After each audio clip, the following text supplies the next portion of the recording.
Bonjour à tous et soyez bénis au nom de Jésus-Christ. Ici l'apôtre Junior Endon, votre humble serviteur qui est là ce matin pour partager la parole de Dieu avec vous. Nous continuons notre partage sur des ténèbres à la lumière et ce matin nous verrons se dépouiller du vieil homme. Se dépouiller du vieil homme, se dépouiller du vieil homme.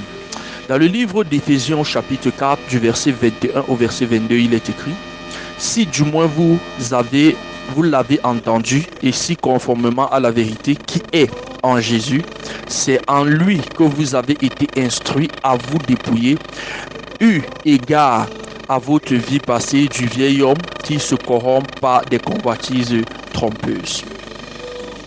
Bien-aimés, nous parlons du dépouillement, n'est-ce pas, du vieil homme. Déjà, il faudrait noter que en Christ, lorsque nous parlons de la vie chrétienne, nous avons deux hommes.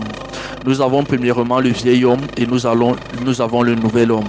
Quand nous parlons du vieil homme, on est en train de parler de l'homme qui est inchangé, qui est l'homme animal, qui est l'homme né d'une femme et d'un homme, n'est-ce pas? C'est-à-dire, c'est la personnalité qui est inchangée, qui provient de la nature brute, de la nature pécheresse de l'homme. Parce que lorsque tu crois en Jésus-Christ, tu n'es pas encore totalement à l'image de Dieu. C'est vrai, ton esprit est recréé. Mais bien que ton esprit est recréé, tu as encore les anciennes habitudes, tu as encore l'ancien caractère, tu as encore ta façon de voir, n'est-ce pas, qui est inchangée, qui provient, n'est-ce pas, de la nature pécheresse. Et on a donc tendance, n'est-ce pas, à manifester les œuvres qu'on a laissées parce qu'on a cru en Jésus, parce que le désir de Jésus, c'est de nous transformer afin que, le désir de Dieu, c'est de nous transformer afin que nous soyons semblables à l'image de Jésus.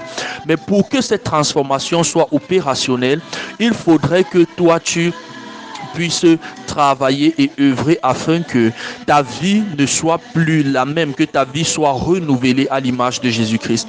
Mais avant cela, il faudra premièrement se dépouiller du vieil homme, se dépouiller de cette nature pécheresse, cette nature qui n'est pas à l'image de Dieu. Je veux redire, en fait, quand tu es né de nouveau, ton esprit est recréé à l'image de Dieu, mais ton âme, ton intelligence sont encore corrompues et il faudrait donc, au travers de ta relation avec Dieu, et faire un travail afin que la transformation de ta vie, de ton âme, de ton caractère, de ton attitude soit proportionnelle, n'est-ce pas, à ta relation avec Jésus-Christ. C'est-à-dire, il faudrait donc que dans le vécu quotidien, tu puisses refléter l'image de Dieu.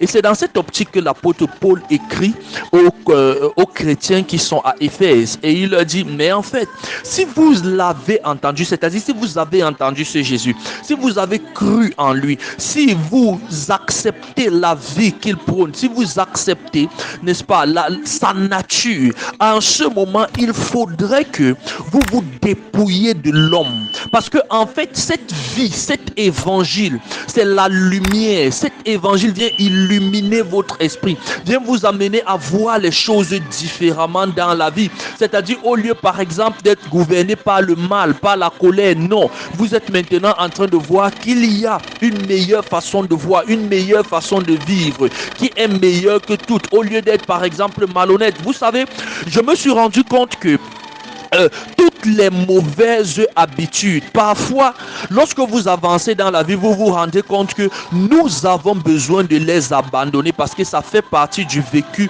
quotidien de vivre honnêtement. Par exemple, pour quelqu'un qui fait les affaires, lorsque vous êtes peut-être malhonnête, vous n'êtes pas digne de confiance, on n'a pas besoin d'être chrétien, mais ça va vous amener, ça va amener les gens à ne pas avoir confiance en vous, puisque vous ne serez pas une personne de confiance. Les gens ne vont jamais vous accorder les faveurs dans ce que vous faites. Or, si vous êtes par exemple un homme de parole, une femme de parole, lorsque vous dites peut-être que non, voici ce que je ferai tel jour et vous le faites, en ce moment, ça va amener plusieurs personnes, les partenaires, à vous faire confiance. Ce qui veut clairement dire que toute attitude que l'on a de positif, c'est pour notre bien, c'est pour ton bien que tu as une bonne attitude. Ce n'est pas pour le bien d'une autre personne, c'est pour ton propre bien, parce que quand tu es une personne crédible, en ce moment, ça augmente ta réputation et ça te permet de réagir, d'interagir avec beaucoup de personnes dans divers domaines. Ce qui veut clairement dire que, en fait, lorsque tu viens en Jésus, quand tu viens en Jésus, le but de Jésus, c'est de te transformer en son image,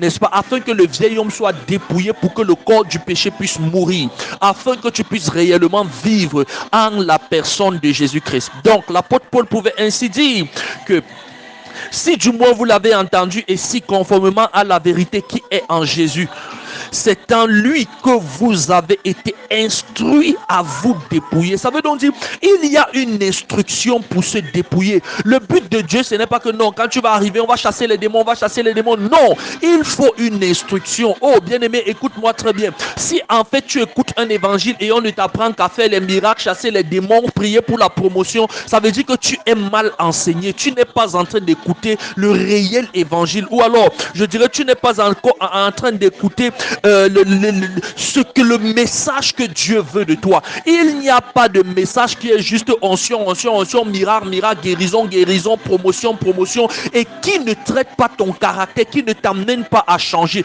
Beaucoup de gens, parfois, lorsqu'ils viennent à Jésus, ou alors lorsqu'ils prétendent dire qu'ils sont chrétiens, ils se basent seulement que non, oh, miracle est monté, miracle est descendu. Non, la vie chrétienne n'est pas seulement basée là-dessus. Savez-vous qu'il y a beaucoup d'attitude, ou alors je dirais il y a beaucoup de paramètres qui empêchent le miracle de Dieu dans nos vies, parce que en fait Dieu effectue les miracles aussi conformément à la vie d'obéissance que tu as vis-à-vis de lui. Si tu n'es pas totalement soumis à Dieu, si ta vie d'obéissance a des limites vis-à-vis de Dieu, oh, il est bien possible que tu n'expérimentes pas ce que Dieu veut et ce que Dieu attend de toi. Donc mon frère, ma soeur, il est que tu te dises, à partir de maintenant, je dois changer à l'image de Jésus-Christ. À partir de maintenant, je dois me positionner comme une personne qui a accepté vivre selon le principe de vie du royaume, selon le principe de vie de Jésus-Christ, qui se dépouille au jour le jour du corps de la chair. Parce que, en fait, il faudrait que ta vie, ton caractère puisse refléter l'identité que tu as en Christ. Si tu dis je suis chrétien, il faut non seulement être instruit, n'est-ce pas, en ce qui concerne le style de vie chrétien, mais en plus de cela, il faudrait que tu puisses mettre de côté tout ce qui déplaît à Dieu afin de vivre selon la parole de Dieu, selon les instructions de Dieu. Et c'est ça que la Bible appelle le dépouillement des œuvres de la chair. Le dépouillement, parce que en ce moment, tu n'es plus la même personne. Tu vis selon les principes du royaume afin de refléter l'image du Seigneur Jésus-Christ. Et la Bible appelle donc ça le vieil homme. Il faut que ce vieil homme qui est corrompu, n'est-ce pas, ce vieil homme qui a des convoitises trompeuses, soit dépouillé, soit à ôter, n'est-ce pas, afin que lorsqu'on te regarde, tu ne reflètes plus cette ancienne nature que tu avais autrefois. Je prie afin que le Seigneur t'accorde la grâce de te dépouiller du vieil homme, de te dépouiller des habitudes qui déplaisent à Dieu dans le nom puissant de Jésus-Christ.